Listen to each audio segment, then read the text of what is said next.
Bonjour, bienvenue à toutes et à tous. On va y aller sans plus tarder, puisqu'on a pris déjà un petit peu de retard pour cette table ronde qui s'intitule Génération, écrire le roman d'une famille, avec Jonathan Franzen, Michael Christie et Joyce Maynard. Je vais vous les présenter en quelques mots. Joyce Maynard, bienvenue, enchantée. Elle va nous parler en français directement. Oui. Je vous en prie, mon français, c'est un peu rustique. On dit mignon, mais je préfère, et je pense que les Français sont très patients, empathiques. Empathiques? Oui, ça marche. Oui. Joyce, vous êtes née à Durham, dans le New Hampshire. Vous êtes l'autrice de plusieurs romans, Long Week-end, Les filles de l'ouragan, L'homme de la montagne, etc.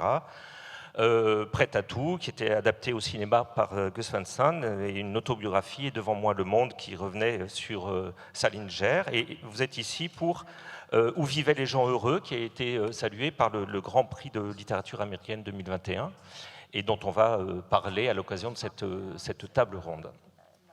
À votre gauche, Michel Zotowski, qui va être l'interprète de Jonathan Franzen et qui va éventuellement vous soutenir si besoin.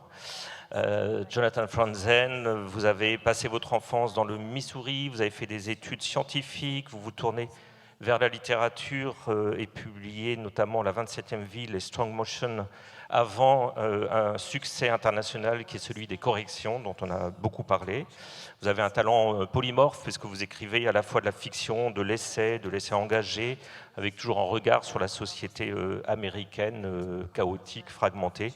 Et il en sera question aussi ici avec ce livre qui s'appelle Crossroads, dont on va parler aujourd'hui. Et enfin, Michael Christie, avec pour l'interprétation Sarah Moretti qui est à ses côtés. Michael, vous êtes originaire de Vancouver, au Canada. Votre premier recueil d'histoires, Le Jardin du Mendiant, qui a été traduit et publié chez Albin Michel en 2012, a été salué par la critique, remarqué, a reçu plusieurs prix. Et vous revenez chez Albin Michel avec un premier roman, Lorsque le dernier arbre, qui a été lauréat du Arthur Ellis Award pour le meilleur roman. Vous avez été aussi skater professionnel et charpentier, paraît-il. Skater professionnel et charpentier. Charpentier, on en parlera probablement. Alors, écrire le roman d'une famille, les familles portent en elles un héritage, une mémoire tissée de faits et de paroles, de ce qui a été transmis d'une génération à l'autre, de souvenirs, de secrets. L'épaisseur de ce temps familial, l'assurance presque certaine que chaque famille recèle des secrets, des non-dits, des mythologies propres, est un matériau probablement de choix pour les romanciers et romancières. L'assurance aussi d'avoir une palette de personnages, à la fois multiples et portant une voix collective, le produit de sa propre histoire familiale, mais aussi individuelle. Ce qui va nous intéresser dans cette table ronde, ce sont des questions de forme, d'écriture. Par quel bout, en tant que romancier, romancière, prenez-vous l'histoire d'une famille sur plusieurs générations? Comment, en tant qu'auteur, qu'autrice, ne vous perdez-vous pas dans la trajectoire de ces personnages, dans les flots de l'histoire d'une famille, à travers les années, les générations, et aussi évidemment à travers la grande histoire qu'elle traverse? On va essayer d'aborder ces questions, et j'aimerais bien que vous puissiez aussi réagir aux propos des uns et des autres. Et j'ai envie de commencer par vous. Il faut que je prenne le bon livre. Michael Christie, Lorsque le dernier arbre, avec ce livre-là, puisque dans la partie finale, les remerciements, vous parlez spécifiquement de la construction du livre. Vous dites que vous avez agi comme un architecte pour une construction, vous avez construit un échafaudage qui a été rendu possible. Et quand on commence le livre, on l'ouvre sur une page, alors je ne sais pas si je vais pouvoir vous montrer ça, mais je pense que oui. On ouvre sur une coupe d'arbres avec les cercles concentriques qui représentent les années, comme on le sait, puisque chaque trait correspond à un certain nombre d'années. Et puis une coupe longitudinale de cet arbre qui la traverse entièrement, qui va de 1908 à 2038. Michael, je voudrais vous interroger là-dessus, justement. Vous commencez l'histoire en 2038. Le grand dépérissement a décimé presque tous les arbres et a transformé la planète en poussière, la plupart du temps. Mais il y a un refuge dans une île boisée au large de la Colombie-Britannique qui accueille des touristes fortunés qui viennent admirer l'ultime forêt primaire. On va rencontrer Jacinda Jake, qui travaille comme guide, qui est une spécialiste des arbres, et elle apprend quelque chose qui va lui faire remonter le temps, qui va nous faire remonter, nous, lecteurs, le temps. Donc Michael, j'aimerais que vous veniez justement d'emblée sur cette construction, de partir dans le futur pour remonter jusqu'à 1908 avec des étapes très importantes. Comment est-ce que cette construction-là vous est arrivée? I began with a set of characters who were sort of troubling me and interesting me, which is how it usually begins for me. They were living in different historical eras. They were very different people, but they all shared a particular interest and affinity with forests and trees. So there was a carpenter, a timber tycoon, and a radical ecological activist who sabotages logging equipment. And it wasn't until a bit later that I realized they were all members of the same family, the Greenwood family. And though I'm not a believer in epiphanies in general, I live on a small island off the coast of Vancouver, Forested Island, and I was cutting down a tree. Being a tree hugger and lover, this pained me, but I needed to do it to clear some space for a driveway. And I had my two sons with me, and we sort of said a little word of thanks to the tree for its life. We cut it down, and I remember looking at the stump that was left and thinking that it resembled pages, and also that it was a sort of a map of a narrative of its own life in the way that trees build rings each year outward and outward. And it... Un peu de traduction, c'est pas mal. Donc, la manière dont j'imagine mes histoires, généralement, c'est que je pars des personnages qui m'intriguent, qui m'intéressent, et je savais que chacun de mes personnages appartenait à une époque historique différente, mais ils partageaient tous un intérêt particulier pour la forêt, les arbres. Donc on a un magnat du bois qui s'est enrichi avec l'industrie forestière, un charpentier, une militante écologique. Et je savais à un moment donné que tous étaient membres de la même famille. Et alors je ne crois pas en l'inspiration ni même le concept de muse, mais en fait j'habite sur une petite île et un jour j'ai dû couper un arbre pour faire une route.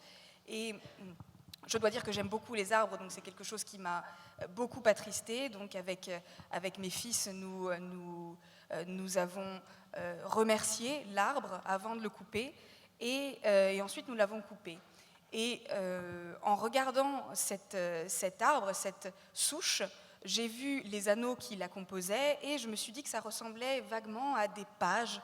C'était comme une carte qui nous disait en fait l'histoire de cet arbre que nous venions de couper. Donc c'est de là que partait l'idée de structure de mon livre. And so I use this structure, this physical structure, as a sort of way of imagining the narrative structure of the book. So it goes, as you said, from the future back into the past, the very center of the family tree, and then back out again. And so once I had that, things became easier, and by easier I mean it took 5 more years of writing. Et donc j'ai utilisé les anneaux de l'arbre pour construire ce roman, et donc on part du futur, donc 2038 jusqu'à 1908, pour ensuite ressortir à l'avenir dans 2038. Et à partir de là, tout est devenu plus facile, et par plus facile, j'entends que j'ai mis encore 4 ans à finir ce roman. Alors effectivement, le propos de la table ronde, c'est comment est-ce qu'on s'en sort quand il y a autant de personnages, quand il y a autant d'époques historiques. Vous avez trouvé ce moyen-là, une traversée dans l'histoire comme une coupe, on arrive au cœur, au bois de cœur, qui est le début, la naissance, mais qui en même temps est quelque chose d'intrigant, puisque la vraie naissance, est-ce qu'elle n'est pas la naissance de cette famille, est-ce qu'elle n'est pas ailleurs? Est-ce qu'elle ne précède pas déjà cette histoire-là? Il faut bien choisir un début, vous l'avez choisi. Et on arrive surtout à l'histoire de deux frères qui ne sont pas vraiment frères, Harris et Everett, qui sont des enfants adoptés par le village, parce qu'ils sont des rescapés d'un accident mortel pour tous les autres occupants de ce train, d'un accident de chemin de fer. Et ces enfants décident de vivre dans les bois. Et c'est parce qu'ils vivent dans les bois que le nom de cette famille, à Greenwood, a été trouvé en quelque sorte. On leur a donné ce nom et ça perdure jusqu'à aujourd'hui avec une enquête presque juridique. Comment est-ce que vous avez travaillé entre la période 2038, on va reparler de ce futur, et 1908? Comment vous avez réussi à garder les liens d'un personnage à l'autre alors que finalement ce n'est pas tellement des liens familiaux? You know, when you're writing a family tree inspired novel, you know, there's obviously, you know, lots of examples of this style of family saga, but I was more interested in kind of questioning the idea of this, you know, bloodline patriarchal family system. And so, you know, as you said, which was a bit of a spoiler, but well, that's okay. Hopefully, yeah, that Sorry. these family members are not necessarily blood related. They're not necessarily even family, but there's this kind of collection of human beings who have been labeled with this name Greenwood. So I that was something that was important to me, was to sort of interrogate the idea of what makes a family, and sort of explore it that way. And you know, yeah. Quand on écrit un livre comme ça, une saga familiale, l'idée de l'arbre généalogique revient constamment. Mais là, lorsque le dernier arbre, je voulais vraiment remettre en question cette idée de lien du sang, cette idée patriarcale de l'arbre qu'on a derrière l'arbre généalogique. Et alors, vous avez un petit peu spoilé le roman, mais bon, effectivement, ces deux frères n'ont pas de lien familial en tant que de lien de sang finalement, mais ils font partie de la même famille parce qu'ils se sont rencontrés et voilà, leur histoire va faire que. Et donc je voulais remettre en question justement qu'est-ce qui fait véritablement une famille, voilà. And I also just quickly say that I lost both of my parents to cancer during the writing of this book, very quickly, each of them, just sort of like a match burning out. And I had two children just prior and during, and so I was very much grieving and also in awe of the fact that generations hand over to one another. And so I think a lot of those, definitely those experiences informed my thinking about inheritance and family in this way. Et je tiens aussi à préciser que pendant l'écriture de ce livre, j'ai malheureusement perdu mes deux parents qui sont décédés à la suite d'un cancer et ça a été très rapide. Et en même temps, j'ai eu deux enfants moi-même. Et tout cela s'est fait pendant l'écriture de mon roman. Donc j'étais à la fois très attristée par la perte de mes parents et à la fois très, très heureux de voir ces deux nouvelles vies émerger. Et donc c'était cette expérience-là qui a vraiment alimenté mon inspiration pour ce roman. On va revenir à lorsque le dernier arbre, à ce titre-là, dans quelques minutes. Je vous rassure, je n'ai pas tout spoilé parce qu'il y a des révélations presque à chaque chapitre, donc vous pouvez quand même continuer à lire ou à les lire. Je vais me tourner vers vous, Joyce Maynard, avec Où vivaient les gens heureux. Peut-être grâce à l'arbre. Parce qu'en fait, on entre dans ce roman, le roman d'une famille, grâce à une maison qui a beaucoup d'importance dans le roman, hein, on va le voir. On découvre Eleanor, qui est une jeune artiste, autrice à succès, qui achète une maison dans la campagne du New Hampshire. Et au début du livre, c'est une cérémonie de mariage. Et alors là aussi, je vais spoiler, mais c'est à la page 4 ou 5, donc rassurez-vous. Il y a un arbre qui tombe. Et cet arbre et cette cérémonie de mariage, on va le retrouver tout à la fin du livre. On va même le retrouver au fur et à mesure de l'ouvrage.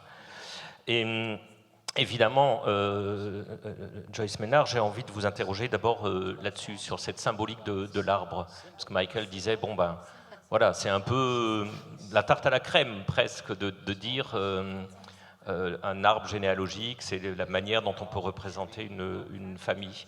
Mais là, c'est un arbre qui s'écroule, Joyce, pour démarrer un roman familial. Alors, je ne sais pas, une question psychanalytique, mais quand même, ça m'intrigue.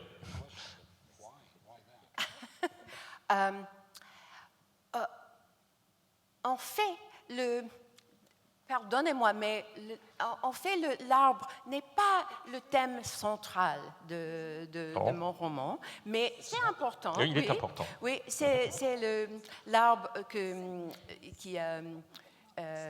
dont les enfants du famille jouissent entre tous les vies d'enfance.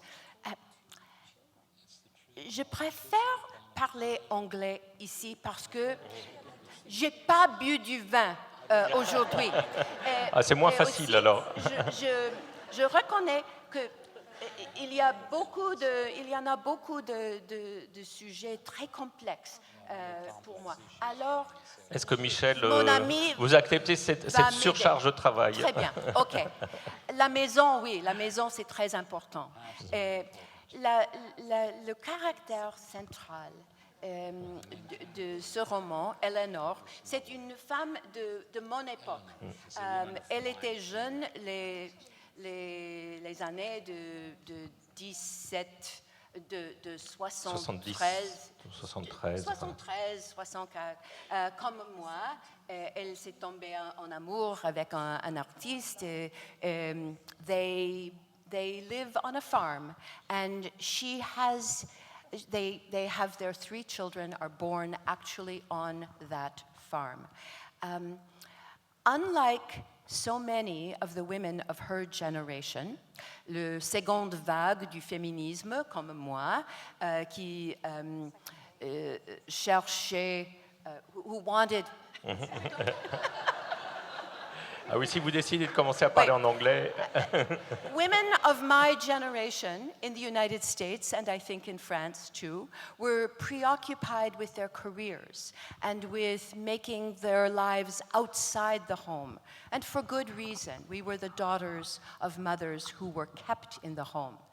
But for my character, and I have to say, this part is autobiographical. The book is fiction, but this part holds true to my life. I had achieved a certain amount of professional success very young.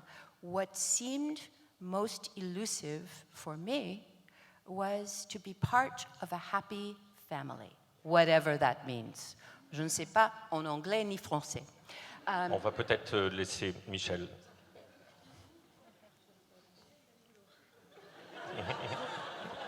Vous voudrez... OK. Écoutez, voilà, c'est l'histoire d'une ferme, et en fait une ferme dans laquelle ce couple a 3 enfants. Contrairement aux femmes des générations antérieures, les femmes de ma génération, ce sont des femmes qui ont cherché à faire carrière en dehors de la maison, parce qu'elles ont toutes été des filles de mères au foyer. Et cette partie du livre est une partie autobiographique. Le livre n'est pas autobiographique, mais cette partie-là est autobiographique. J'ai son assentiment, ça va. Et voilà. Et j'ai eu du succès très tôt. J'ai réussi dans ma vie professionnelle, j'ai eu une certaine réussite, et voilà. Et j'ai eu l'illusion qu'avec cette réussite professionnelle, j'allais aussi avoir, quoi que cela veuille bien dire, la réussite de ma vie familiale. Oh, I didn't think that my professional success would give me personal success. Je ne pensais pas que mon succès professionnel Oui. allait me donner Tout le monde est la différent. réussite dans ma Mais, vie familiale. C'est différent. My character is raising her family as a person like all of our characters who is not only moving towards the future but responding to the past. She comes from a very troubled family, she was a very isolated child herself, and she wants to be a perfect mother to her children and to protect them from pain. Les mères dans ce salon savent bien c'est pas possible, mais nous avons tous l'illusion de le faire. Bien. Le personnage dans ce livre Oui. veut... Vous avez... you're going to translate my French? I'm not going to translate. No, it's the first part. Oh, I was! Bouleversée. Elle n'a pas bu de vin, hein. Peut-être qu'elle a fumé, je ne sais pas. En tout cas, le personnage féminin de ce livre, Éléonore, veut élever sa famille. Et puis, elle ne vit pas seulement dans la vision de l'avenir, mais elle vit dans la continuité de son histoire, de son passé. Elle a été élevée comme une enfant solitaire et elle veut désormais être une mère parfaite et protéger ses enfants, leur éviter toute souffrance. And as we all know, it's impossible. The book begins with an episode in which the mother takes her children. It's a tradition in her family. Every year, when the snow melts, she lives in New Hampshire, comme moi. And every year, when the snow melts, with her children, elle a construit les bateaux, les petits bateaux avec les petits personnages Les bonhommes bouchons? Oui, and they put them in the water and they watch them go down the river and they chase along the edge of the water. I did this with my children. This is fiction, this book. C'est fiction. Et il y a un It is a épisode metaphor. là. One more thing. C'est un métaphore. It's a metaphor for parenthood. We want to run alongside the water and protect our little people in the boat, and we actually believe we can when we are young. Il y a un épisode dans ce livre où la mère, au moment du dégel, vous savez, ça se passe dans le New Hampshire, et moi je vis dans le New Hampshire, et au moment du dégel, quand la neige fond, la mère prend ses enfants et ils construisent des petits bateaux en bouchon et ils les font voguer au fil de l'eau. Et la mère et les enfants courent le long de la rivière pour suivre les petits bateaux. Et c'est une métaphore pour le fait de la parenté, si vous voulez. On a l'impression, en courant le long, que la mère va pouvoir protéger ses enfants dans la vie. Mais malheureusement, ce n'est pas comme ça que ça se produit. Au moment quand je le ferai, je ne savais pas le métaphore. Mais alors maintenant, j'avais le sagesse de l'âge. Bien, the same behavior that inspires her to protect her children so well brings her marriage into great trouble. She does not pay attention to her relationship with her husband. She is obsessed with her children. And a terrible accident, which I will not describe, takes place in the family, for which she blames her husband. Bon, et donc elle a ce même comportement pour protéger ses enfants, mais ce comportement de protection des enfants se fait aux dépens de son mariage, de sa relation maritale. Elle est obsédée par ses enfants. Et là, il se produit un accident que je ne vais pas divulgacher. et il se produit quelque chose. Voilà.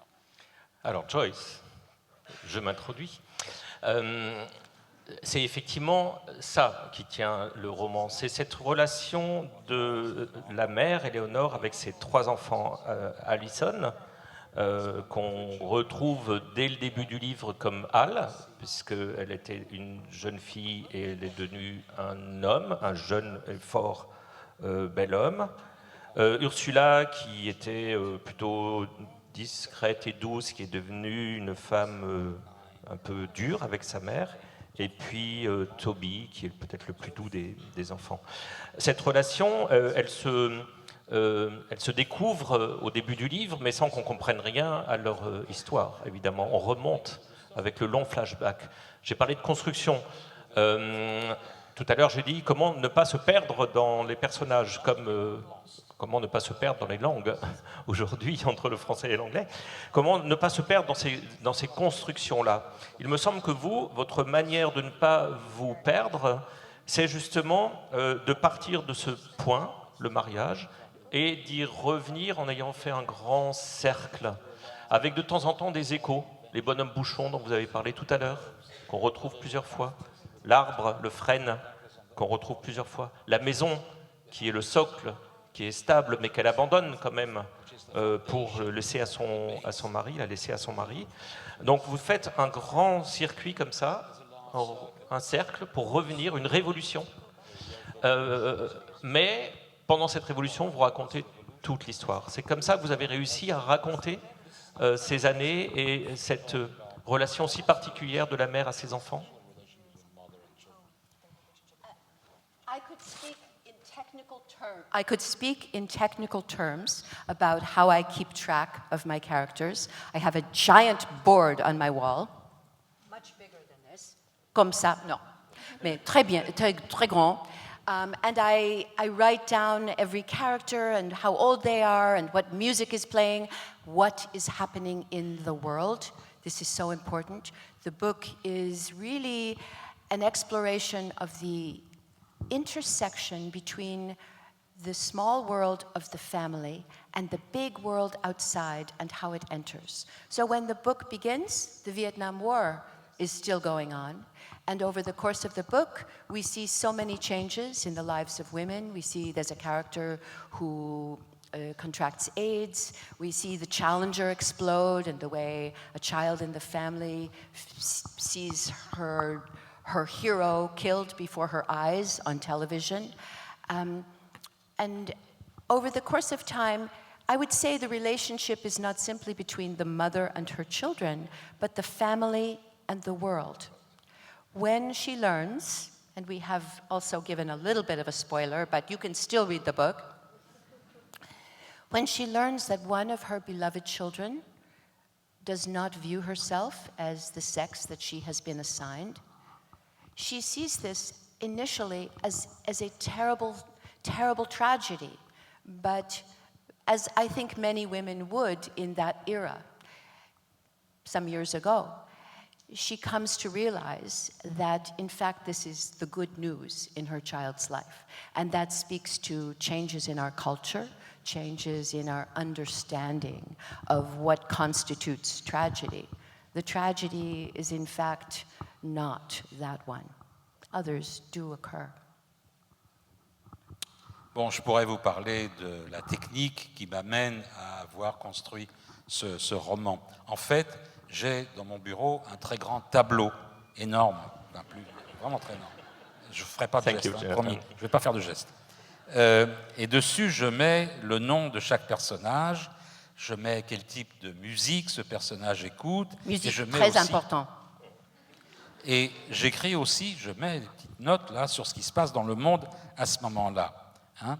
Et donc, j'écris aussi pas seulement ce qui se passe comme relation au sein de la famille, mais quelles sont les relations entre la petite histoire, entre guillemets, de la famille et la grande histoire du monde. Et à l'époque, que se passe-t-il? Il y a la guerre. Culture américaine, d'accord. Il y a... Je vais vous engager tous les deux. On va faire un show à la télé, ça va faire fortune. Ça sera très bien. Sur TikTok même. Il y a la guerre du Vietnam. Il y a des énormes changements dans la vie des femmes qui se produisent à cette époque. Il y a l'apparition du sida, il y a l'explosion de la navette Challenger, et il y a un des personnages du livre qui voit mourir à la télé son héros. Il y a les relations entre les enfants et la mère, mais aussi les relations de la famille avec le monde. Et il y a la mère qui découvre soudain qu'un de ses enfants ne veut pas rester dans le genre, on dit genre aujourd'hui, dans lequel il est né. Et elle se dit que c'est une tragédie. Et comme beaucoup de femmes de l'époque, en découvrant qu'un de ses enfants désire changer de genre, pour elle, c'est une tragédie. Mais finalement, elle se rend compte que le fait que cet enfant se rende compte qu'il n'est pas dans le genre qui lui appartient est une bonne nouvelle, c'est une bonne chose. Et que la tragédie, c'est un mot qui doit être appliqué à d'autres choses. Merci beaucoup, Joyce, parfait. On va revenir aussi, je pense, à ce roman. Mais évidemment, ces années 70 me font tourner vers Jonathan Franzen et Crossroads, puisque, alors vous, Jonathan, vous n'allez pas de 1971, qui est l'époque où se déroule le roman, jusqu'à nos jours, mais on reste sur l'année 1971, la période avant Noël et puis après Pâques, hein, c'est quelques semaines. Mais on a tous les mêmes thèmes qui traversent le livre, c'est-à-dire les questions du Vietnam, de la guerre, de la liberté sexuelle, de la drogue, du féminisme. Toutes ces questions-là, on les retrouve à travers le parcours de ces personnages. Alors on est dans une famille, celle de Russ Hildebrand, qui est pasteur, qui vit dans la banlieue de Chicago avec ses enfants et sa femme. Il est marié à Marion. Il a 4 enfants, mais on en voit surtout 3. Perry, qui frôle le danger en permanence. Clem, qui est l'aînée assez désabusée. Et puis Becky, la jeune femme, qui est plutôt populaire, plutôt aimée. Et Judson, le plus petit, le cadet, qui est un peu plus discret dans ce livre. Russ est pasteur. Il a créé une association, un groupe de prière qui s'appelle, pour les jeunes, qui s'appelle Crossroads, qui est le titre du livre. Et le roman circule entre tous ces personnages, principalement les personnages de la famille, mais aussi tous ceux qui gravitent autour. Rick, qui est le jeune rival de Russ, qui va prendre sa place en quelque sorte dans l'association Crossroads. Une jeune veuve, Frances, dont Russ il est très attiré par elle, et d'autres personnages adolescents. Alors, Jonathan, peut-être que vous pouvez réagir à ce que vient de dire Joyce sur cette manière finalement de raconter la vie d'une famille et en même temps, donc dans ce cas-là de plus intime, et en même temps de raconter tout ce qui se déroule autour et qui est une traversée de l'histoire, ce que vous faites assez habituellement dans vos romans. Peut-être vous pouvez réagir à ça. Mais après, j'ai envie évidemment vous interroger aussi sur la forme que vous avez choisie, qui est très différente de celle de vos collègues, puisque là, on va rentrer personnage après personnage dans une sorte d'introspection qui va révéler petit à petit des choses qui sont cachées au démarrage. Donc, est-ce que vous pouvez nous parler de ces deux choses-là, peut-être rapidement sur l'histoire, les années 70, la traversée de l'histoire, et puis de la forme? Thank you. D'accord. I was very proud to not mention the name of the President of the United States until 2/3 of the way through the book, and then it is on a Nixon-Agnew bumper sticker on the mailbox of a drug dealer. J'étais très fier, jusqu'aux 2/3 de mon roman, de ne pas avoir à mentionner le nom du président de l'époque, jusqu'au moment où on trouve l'autocollant avec les noms de Nixon et d'Agnew sur le pare-choc arrière d'un dealer de drogue. In this book in particular, I narrate very close to the character. I want to disappear as a narrator quickly, ideally in the first paragraph, and then not be heard from again. And characters generally don't think of themselves as living in their era. They're just living their lives. So the book itself, because it is from these characters' point of view, is also not very interested in the time. As a time, we have, well, I will stop there and let Michel catch up. D'ordinaire, je me sens très proche des personnages et j'ai fait de sorte que je disparaisse dès le début du livre, derrière mes personnages. Et ces personnages vivent leur vie. Ils ne sont peut-être pas tellement intéressés par ce qui se passe autour d'eux. Et donc, l'essentiel du livre est raconté du point de vue de chacun de ces personnages. We have a tendency to do pop history, popular history. So we all have an idea, the 50s, Mom at Home, sock hops, around the jukebox, 60s, the Summer of Love, etc., the 70s. We all know what the 70s were like, and 80s, and we also name generations. And that kind of coffee table book treatment of history radically doesn't interest me. I was at pains to avoid it. En fait, on a une tendance à catégoriser assez à la hache les périodes de l'histoire. Par exemple, les années 50, bon, on les voit, bah, c'est nos parents, hein, mais ils sont quoi? Ils sont là à écouter le jukebox.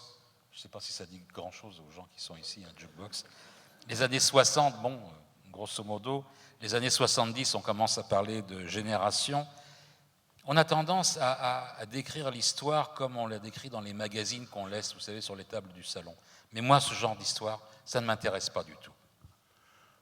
So when one of my brothers and my father had a really bitter fight, and my brother ran away from home, I wasn't thinking it's 1970. I was thinking there was terrible screaming downstairs and then terrible screaming upstairs. It was very much, actually I think it might have been 69, I don't even remember the year. But it was of the time, but that was not how we were experiencing it. We were experiencing it as this hard thing that was happening to us as people. So this is all my answer to the how does history figure into this book. I'm disavowing history in this book. En fait, moi, j'avais un frère et mon père qui étaient dans des disputes et des bagarres vraiment terribles. Et un de mes frères a quitté la maison dans les années 70. Et vraiment, ce dont je me souviens, c'est que ça hurlait très fort à l'étage et que ça hurlait très fort au rez-de-chaussée. Et puis, on ne pensait pas à ça comme étant quelque chose de l'époque. On l'a vécu comme c'était. C'est vrai que c'était l'époque, mais on ne le sentait pas comme ça. C'était notre histoire à nous. Voilà, c'est tout ce que j'ai à dire sur l'histoire qui entoure mon livre. You want to get the details right, but the book is not written for those details. Et si vous cherchez des détails de l'histoire des années 70 aux États-Unis, ben, ce n'est pas dans mon bouquin que vous les trouverez. Ce n'est pas là. Alors, effectivement, il n'y a pas d'événements aussi précis, aussi datés que dans le livre de Joyce Maynard. Mais en même temps, il y a une sorte de matelas historique qui fait qu'on reconnaît une époque, on reconnaît une ambiance, en tout cas celle dont on se souvient peut-être, pour ceux qui ont connu les années 70, ou celle qu'on a pu voir ou lire dans des œuvres de fiction. Donc c'est là. Et effectivement, ce qui nous intéresse en premier, et là je reviens à la question de la forme, c'est comment ça fonctionne, comment on rentre dans cette famille, comment on rentre dans chacune de ces histoires, et comment tout ça fait du lien, Et justement, Jonathan, j'ai envie de dire que pratiquement, chaque personnage est comme un îlot, une île, un individu presque isolé par rapport aux autres. On se dit, on va lire une saga familiale avec des liens familiaux. Et en fait, quand on démarre, on reste très longtemps dans beaucoup de détails, dans beaucoup d'introspection de chacun de ces personnages, suffisamment longtemps pour qu'on s'y sente plongé. Et on a l'impression que chacun est un peu un îlot séparé. C'est comme ça que vous les voyez ?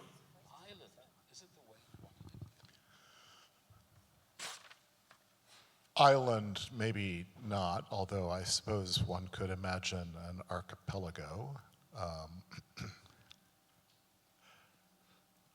You don't even have to translate it, it's not worth translating. Bah, quand même. Une île peut-être pas, mais disons un archipel.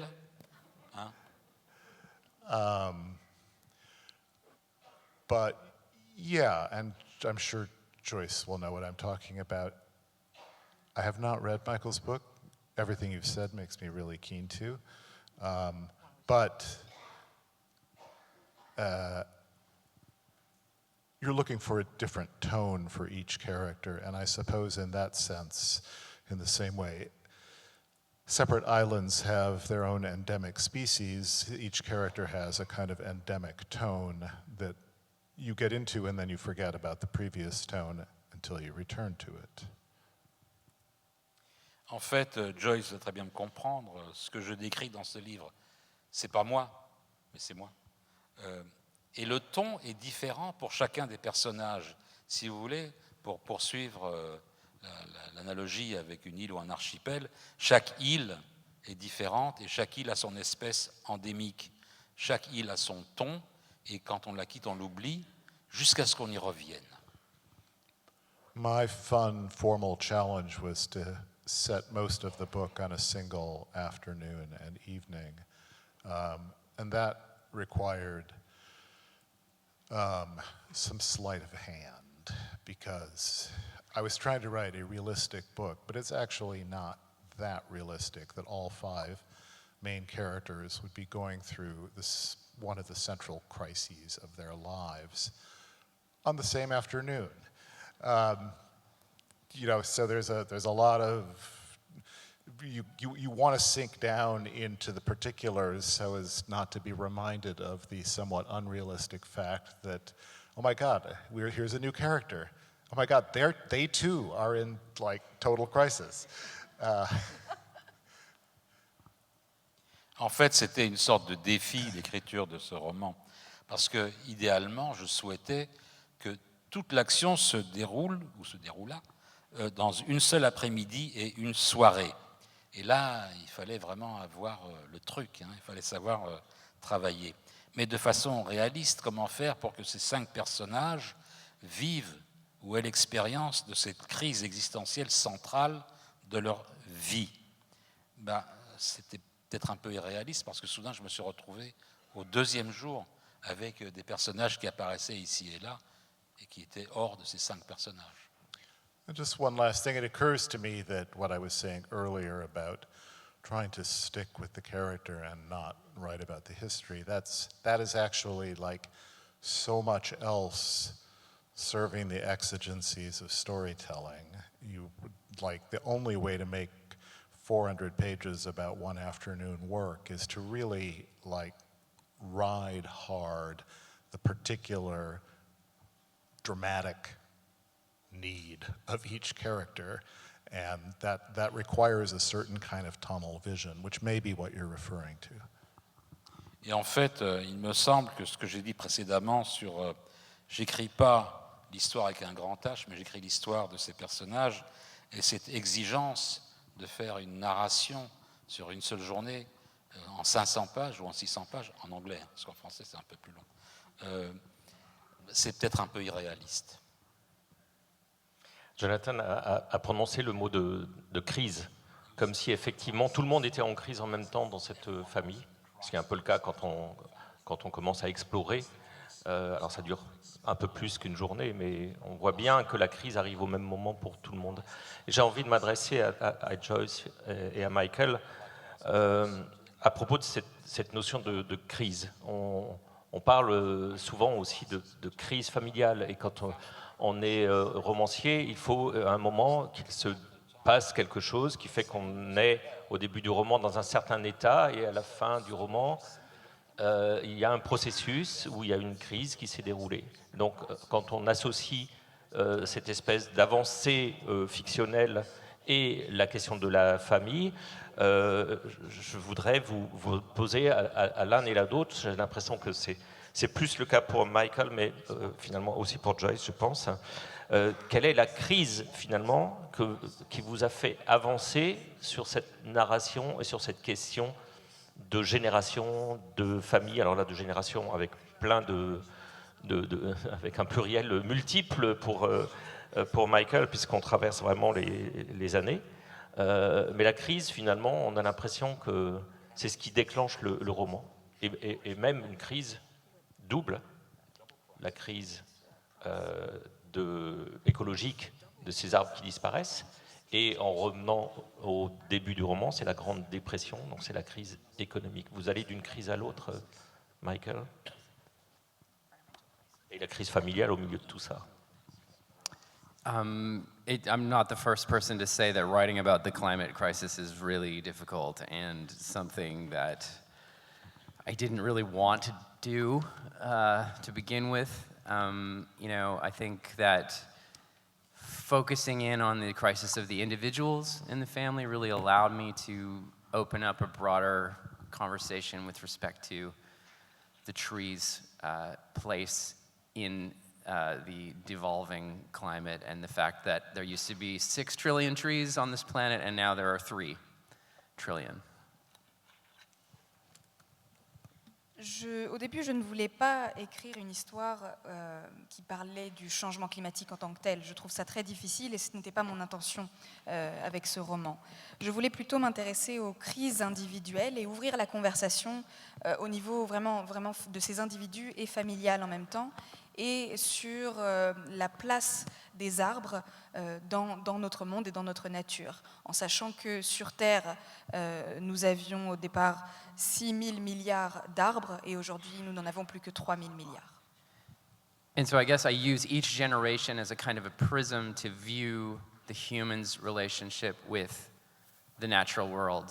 So whether it's for base survival, burning wood to keep yourself warm, whether it's to amass great wealth, whether it's to have something to rescue, to take care of, a cause to believe in, or just to have a material to make a beautiful object out of. There's kind of this multi-perspective view of what the relationship between trees and humans are. And, I guess ultimately, I think it's our job as fiction writer, my job as a fiction writer, to focus on the individual, on the immediate crisis, even if they're all happening on the same day.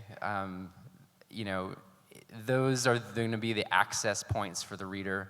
Those are the doors into the emotional world of the book, and you kind of just let the climate crisis simmer in the air. Et donc en fait, lorsque le dernier arbre, chaque génération est pour moi un prisme par lequel on explore leur relation avec les forêts et les arbres. Donc il y en a qui les utilisent pour leur survie, d'autres qui voient un moyen de s'enrichir, d'autres qui y voient une cause noble qu'il faut protéger, d'autres qui utilisent le bois pour se chauffer, d'autres qui l'utilisent comme matériau de construction. Et donc il y a des relations multiples entre l'humain et les arbres. Et au final, je pense qu'en tant qu'auteur, mon but est de m'intéresser aux crises individuelles, familiales, alors que ce soit en une journée ou non, pour que ce soit comme une porte ouverte aux émotions qui ensuite amènent à la crise climatique individuellement. Oui, la forêt sert aussi de refuge et d'abri, de maison. Joyce, oui. la crise qui a déclenché... C'est pas seulement une crise seulement. C'est possible que le moment quand l'arbre s'est tombé, c'est une crise, mais dans la vie des humains n'est pas ni un commencement ni un fin. L'histoire d'une famille n'a pas de commencement ni fin. We always are moving both forward and backward. And there were people before us and there will be people after. There is always somebody being born and somebody dying. Somebody falling in love and someone walking away from love or ceasing to love. I think when I was young, I imagined that there were these great moments that defined the motion, the forward motion of my life. Getting into a university, getting a job, falling in love, having a baby, getting to Vincennes. In fact, there is no end. And actually, I made this decision maybe at a different moment from you, Jonathan. I don't know if you knew when you began Crossroads that there would be 2 more books. I did not imagine that I was going to write another book about this family, but I realized they don't end. And I leave them out hanging in the world with unanswered questions. I will never answer them completely, but so many readers wrote to me and said, wait a second, you're leaving them here? That I realized I couldn't do that. Dans l'histoire d'une famille, il n'y a pas d'avant, il n'y a pas d'après. Vous savez, il y a des gens qui naissent, il y a des gens qui meurent, il y a des gens qui s'aiment, il y a des gens qui cessent de s'aimer. Vous savez, quand j'étais plus jeune, je pensais qu'il y avait des grands moments qui définissaient ou qui allaient définir ma vie. C'est-à-dire, je vais à l'université, puis après j'ai un boulot, puis après je vais avoir un enfant, puis après je viens à Vincennes. Bon, et puis je ne sais pas, Jonathan, si vous aviez pris la décision au moment où vous avez commencé à écrire Crossroads, qu'il y aurait 2 livres qui viendraient ensuite. Moi, je n'imaginais pas écrire un livre à la suite de celui que j'ai commis. Et puis, dans ce livre, il y a beaucoup de questions auxquelles il n'y a pas de réponse. Et j'ai commencé à recevoir de plus en plus de lettres de mes lecteurs et lectrices qui me disaient « Oh là, mais vous ne pouvez pas les laisser comme ça. Il faut répondre. Il faut les suivre par la suite. » Mais je sais que je ne répondrai pas à toutes ces questions. Peut-être Jonathan peut répondre. J'ai vu que vous aviez envie de réagir tout à l'heure. No, there are 2 theories about what happened. One was that what was supposed to be the first part of a novel turned out to be a novel, and the other 2 unwritten parts were then projected to be part of a trilogy. The other theory is that I had the wrong idea about which novel I was writing, and it turned out to be the Crossroads, and the other parts were just a figment of my imagination. I'll pause for the wonderful Michelle. You're just getting showered with praise here, aren't you? It's putting a lot of pressure on me. I know. Get it right. Putain, il fout la pression. Bon, en fait, la réponse c'est non. Et il y a 2 théories à ce sujet. La première, c'est que, en fait, la première partie du roman, c'est devenu en fait le roman complet, et que les 2 autres parties allaient devenir par la suite la suite et devenir donc fermer une trilogie. Et la seconde théorie, c'est en fait quand j'ai commencé le bouquin, j'avais pas l'idée claire de ce que j'allais faire, et j'ai commencé le mauvais livre. Et en fait, ce mauvais livre, c'est devenu Crossroads, et le reste, c'est le fruit de mon imagination. And now for more than a year, I've had to suffer every day someone saying, "Can't wait for volume 2." Et là, ça fait 1 an que j'en peux plus. Chaque Comme les jour, lecteurs il y a de des Bob types. Dylan. et des types qui viennent me dire « mais on n'en peut plus d'attendre le volume 2 ». So who knows what this volume 2 will look like? Maybe the neighbor will be Becky Hildebrandt, and we'll see her for 3 pages, and I'll call that a sequel. But seriously, my aim in a novel is to tell you everything you need to know about a character. And yes, of course, unless they die at the end, their lives are going to go on. But I don't want to leave you particularly wondering about the rest of those lives. I want you to feel that you got the experience of that character in this book. So it's new territory for me to imagine bringing back a character and doing that kind of thing again. Bon, alors ça va être quoi, le volume 2 ? Peut-être que je vais commencer un chapitre, il va y avoir une dizaine de pages, au sujet d'un des personnages de Crossroads, c'est l'ado, la très jeune femme, puisqu'elle a 17 ans dans le bouquin, Becky Hildebrandt, et puis on va en parler pendant 10 pages, puis on va l'oublier, et je vais appeler ça la suite, ou comme on dit en français, la séquelle. Non, sérieusement, dans un roman, j'ai tendance à mettre tout ce que je souhaite que le lecteur ou la lectrice sache au sujet de ce personnage. Et bon, à moins que le personnage ne meure dans le roman, ce personnage va avoir une vie en dehors du roman. Et je vais la laisser là. Et sérieusement, je n'ai jamais pensé à reprendre un personnage dans un livre suivant et de m'y recoller pour recommencer une histoire avec un personnage que j'ai déjà traité dans un roman précédent. Joyce, c'est pareil. J'ai écrit 10 romans. C'est la première fois que j'avais l'envie de continuer avec mes caractères. Et je suis en accord avec Jonathan. On ne doit, ce n'est pas une bonne raison de continuer l'histoire seulement pour est-ce qu'elle gagnait un autre travail? Ils sont venus à New York. Pas comme ça.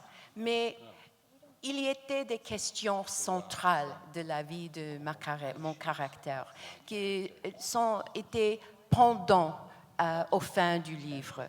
Et je me sens une grande responsabilité à vous, mes lecteurs et mes lectrices, de vous donner le sens que le caractère est devenu changé, qu'elle a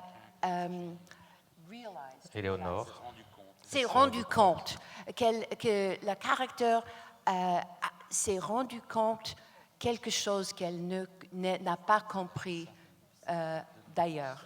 Et pour ça, je dois écrire pas 2 romans en plus, mais un en plus pour continuer. Je dois donner à Eleanor, le caractère de mon propre âge, quelque chose que moi aussi dois découvrir. Que va passer maintenant?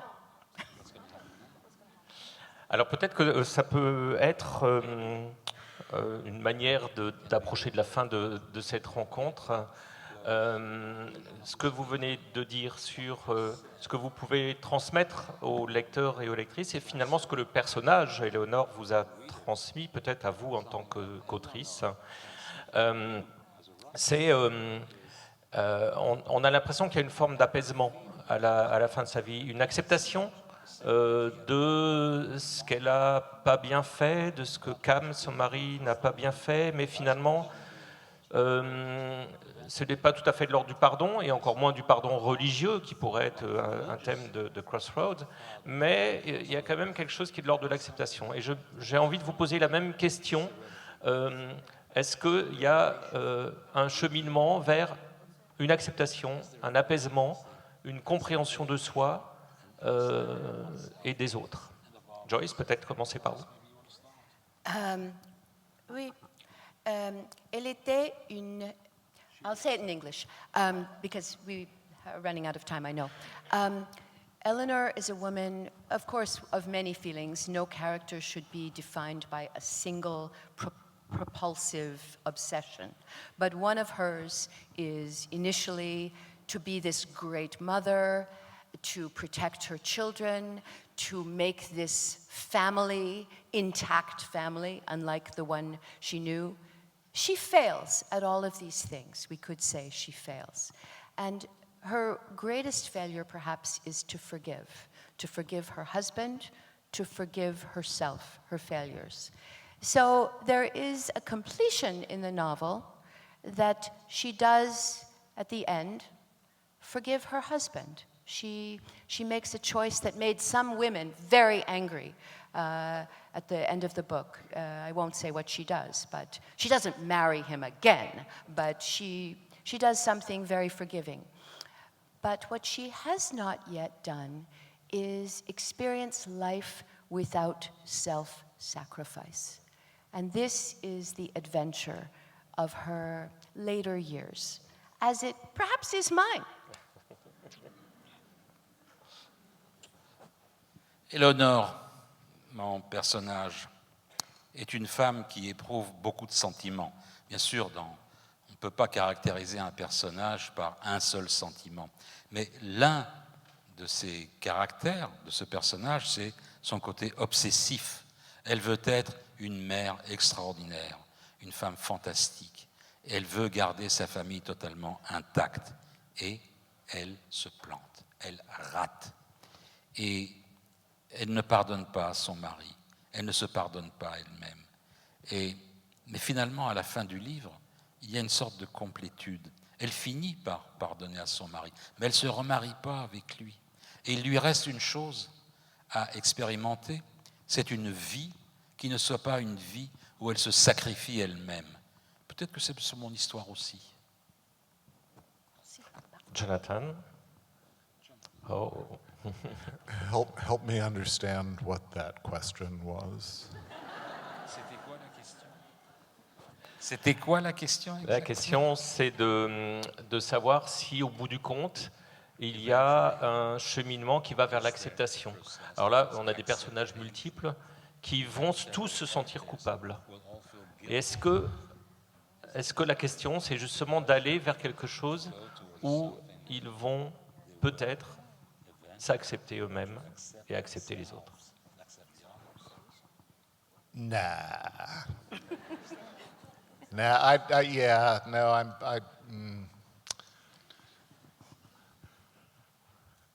I don't really. Yeah, I'm sorry. I have a kind of dark view of things, and I don't do personal growth.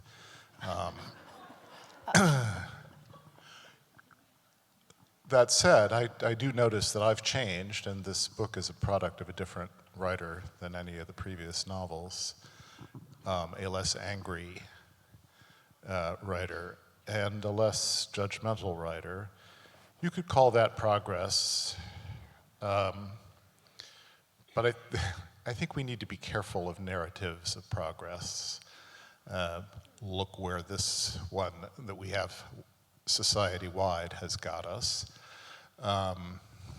if you know what I mean. So, no, I'm looking to set a story in motion, follow it to places you might not expect, and have it end in a satisfying way. That is a matter of storytelling craft, and the content is almost irrelevant. That is, you could plug in any number of contents. If you do the job right at that storytelling level and feel you've come to the end, you can make of it what you will.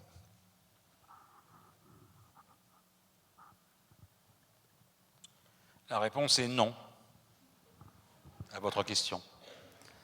Moi, j'ai une vision plutôt sombre des choses. En fait, je ne suis pas quelqu'un qui... Je ne suis pas dans le pardon.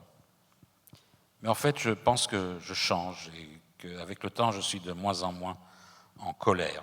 peut-être qu'on peut appeler ça un progrès, mais il faut faire attention quand on parle d'avancée ou de progrès dans la façon de raconter les histoires. Parce que regardez un petit peu où la société d'aujourd'hui nous a amenés. Parlons de la mise en place de l'histoire. Je mets en place une histoire, je la raconte et je la fais se terminer de façon inattendue. En fait, le contenu lui-même n'est pas tellement important. C'est cette façon de faire qui est importante. Et il faut surtout que je sois confortable, que je sois à l'aise avec la fin du roman. Merci. S'il vous plaît. Oui, l'auteur est confortable avec la fin du roman et parfois les lecteurs moins. Ça nous dérange quand même. Il y a des conclusions face à l'attitude des personnages, à leur manière de faire par rapport justement à ce qui se fait à une époque qui remet en question peut-être des certitudes qu'on a aujourd'hui sur ces années-là. Mais je ne vais pas vous poser une question là-dessus, c'est une position de lecteur.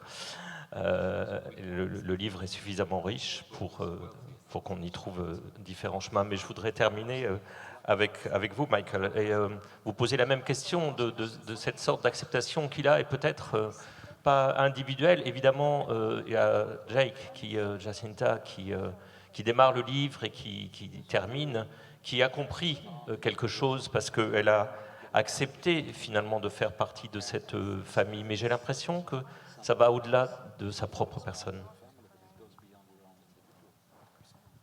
I too am, skeptical of the literature of progress and improvement, and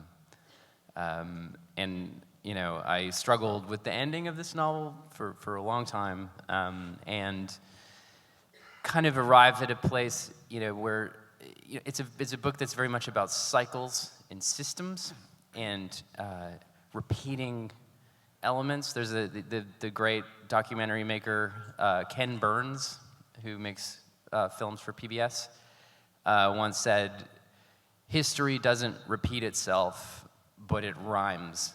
And I love that idea. And so I think this novel is very much a series of rhymes, family rhymes, rhymes of dysfunction, rhymes of connection. And in the end, I was hoping to leave the reader with this sense that these cycles were just going to keep going in different forms and rhyming forever. Pardonnez-moi, mais... On va juste attendre la traduction, Oh, peut-être. merci. Joyce, merci. Pardonne. Moi aussi, je suis sceptique quand on parle de littérature du progrès. Et c'est vrai que cette fin lorsque le dernier arbre a été difficile à trouver pour moi. Mais en fait, pour moi, ce roman est un cycle, c'est un système, plusieurs systèmes qui s'imbriquent et qui se répètent à chaque fois. Et là, je voudrais citer le documentariste Ken Burns qui dit que l'histoire ne se répète pas, elle rime. Et donc ce roman, pour moi, est une rime familiale, une rime de dysfonctionnement, une rime de connexion. Et je voulais justement, avec cette fin, montrer que ce cycle est finalement éternel et cette rime est également éternelle. Merci Joyce. Le mot de la fin. As the one woman in this panel, I feel the one woman writer on this American panel. woman. As the one woman without perfect French on this panel, I feel a need to say that I am not really the representative of personal growth. That was not meant as a diss, Joyce. No. I'm sorry. I know. I realized when Je I ne said suis that pas- it came out that way, but it was not. That was not meant as a slight. I was actually C'est bien, responding c'est bien. to. Seulement, vous n'avez pas lu mon roman, c'est bien. Michel, ça ne va Mais- pas être facile là, hein, mais- de but, lire un dialogue. maybe you'll start say that much. Étant la seule femme américaine non totalement francophone sur ce plateau, je souhaite dire que je ne représente pas quelqu'un qui est l'exemple de l'évolution de la croissance personnelle. Et il y a eu un échange aigre-doux entre les participants dont je vous ferai grâce.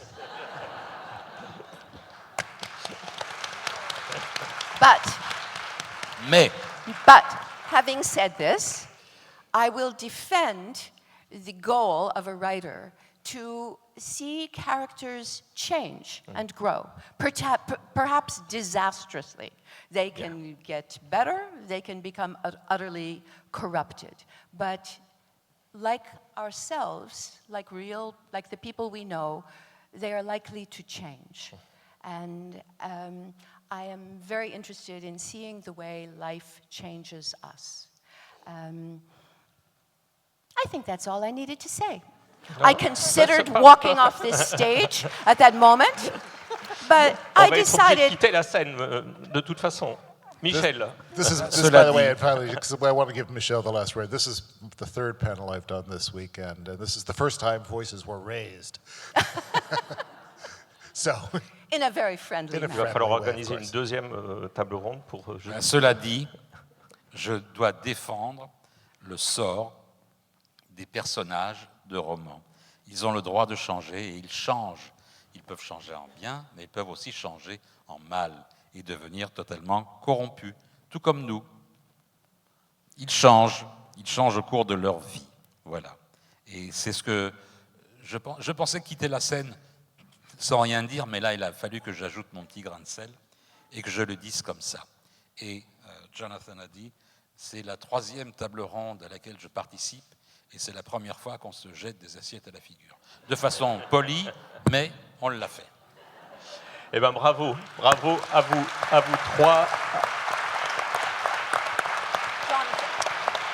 Vous avez deviné qu'il y a énormément d'autres choses à dire et à lire dans ces 3 romans qui sont des gros romans complexes, nourris. Jonathan Franzen, Crosswords, qui est publié aux éditions de l'Olivier et qui est traduit par Olivier de Paris. Voilà, Crosswords, Jonathan Franzen. Merci beaucoup, Jonathan. Qui a été interprété ici par Michel Zotowski. Michael Christie, Lorsque le dernier arbre, qui est sorti aux éditions Albin Michel, traduit par Sarah Gursel et qui a été interprété ici par Sarah Moretti. Merci Sarah. Merci Michael. Et puis Joyce Ménard, Où vivaient les gens heureux, aux éditions Philippe Ray. La traduction du livre est assurée, je l'ai perdu, par Florence Lévy-Paoloni. Et elle a été traduite par elle-même et par Michel Zotowski également. Merci à vous deux. Merci. Bonne lecture, bonne fin de festival.